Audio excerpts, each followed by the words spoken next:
So Melanie, I know that you'll be interested in the Maconde mother and child and the juxtaposition that we've done here with the Italian pieces of Madonna and child. This was where we were kind of having a conversation about motherhood and maternity. You have Italian depictions of the Madonna and child, and then this wonderful African piece of a mother and child. And the contrast between specifically where the child is positioned.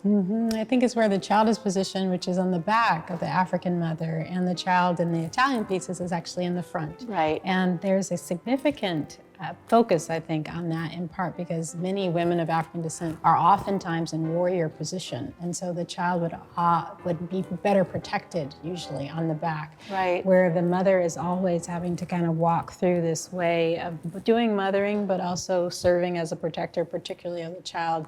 In my own reflection as a mom who's African American, in our culture right now today, there is a deep need for Black mothers to be particularly protective of their children. This is such a powerful piece. I think that there's a lot of beauty in the love and the gentleness in the face, but also strength in the body and the position of the body. Sage, what do you think about the piece in general? It's a beautiful piece, and you said the strength of the child, the strength of the mother contrasted with, I would almost say, the fragility of Mantegna's depiction of the Christ child in that sort of contrapposto, the counter posturing that's classical Italian Renaissance painting that you see.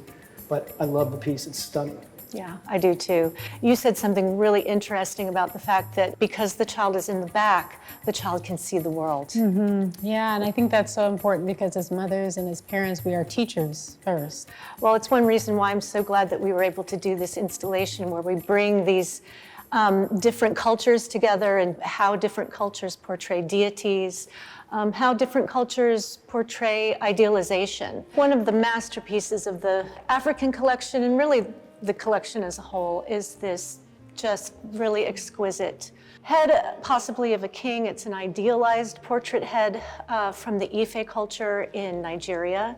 And it's definitely one of my favorite pieces. The beauty of the piece really, for me, transcends time and culture, but you immediately see that as an African piece and you kind of personally relate to it. Yeah, I think for me, what was so significant is the lips and the shaping of the lips. In our culture, it's really hard to always find an affirmation of African features. We certainly have in hip hop culture and other cultures a kind of way of accentuating Africanness or Blackness, but it's not often that we see that in museum life and the kind of culture. Oftentimes that is erased out. So it's so wonderful to see it actually prominently displayed here. When I see this piece, I actually see a reflection of myself. And to be able to see oneself in art is such a gift. And it's important to recognize one's own identity as sacred, not just in the image itself, but also in what the image sees in you. And that actually is in good concert with the African cosmology, whereby everything is sacred, everything is honored. And this is actually, it comes from a sacred context because these heads were used in secondary burials. And so they were buried underneath these sacred groves of trees. And every year there would be a celebration of the deceased ruler and they would be recovered from the earth and praised and celebrated and then buried again. Yeah, that kind of ancestral worship or ancestor honor is actually very common in all African indigenous religious traditions, but I think you see it throughout a number of different cultures, but certainly throughout African American life and culture. Right. And we were talking about the scarification patterns on the face because we think that's what it is, but we're not totally sure. Yeah, I'm pretty sure that that's what it is. Some scholars have speculated that it's actually a veil or a headdress that's beaded and that that's what's cascading down. I think that's inaccurate in my opinion. I think it is ritual scarification. Another thing that stood out to me about this piece is the juxtaposition between the fragility of the terracotta and the real stoic solidity and strength that's being portrayed on the face. We liked the juxtaposition between this idealized head from Africa and an idealized head of an athlete from the Greco-Roman tradition. Yeah, it's such a unique way to to curate an exhibition. I commend you. Thank you.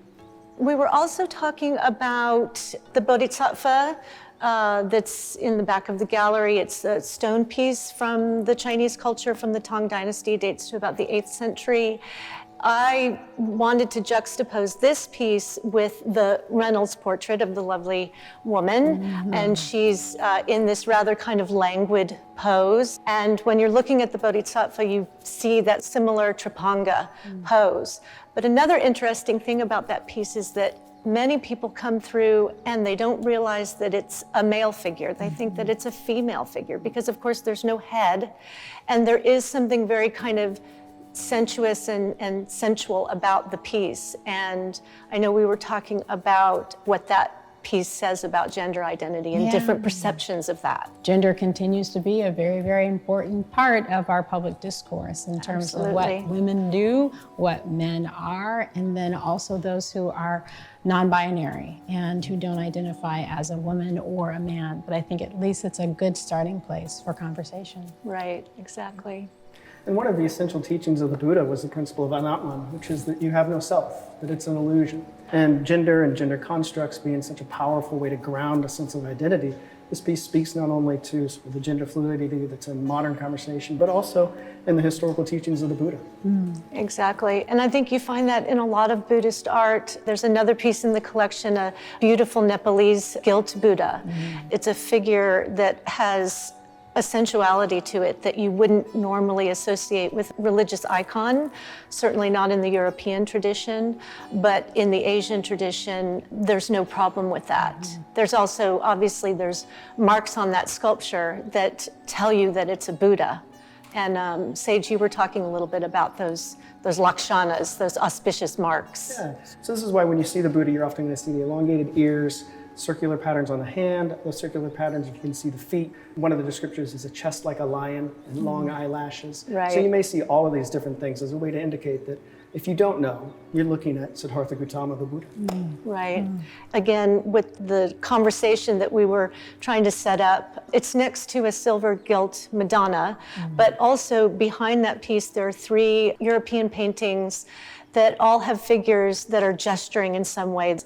And the Nepalese Buddha is making a gesture, a mudra. In this case, it's a gesture of charity. But just the articulation of the hands and the gesture, and it's just so interesting. If you look beyond it and see those paintings, you're like, oh, I see the connection there. It's so fluid in contrast with the sort of solid and rigid gestures of the Western pieces in the background. As you go through the galleries, you know, what we hope is that people will make their own connections and have their own conversations and start their own conversations. Sometimes we actually have a difficult time talking to each other, but to be able to get to the universal, I think, is really key. And what better invitation than art? Absolutely. Well, thank you both so much, and hope that you'll come back and enjoy the works and have more conversations. Thanks. Thank you. It's been a pleasure.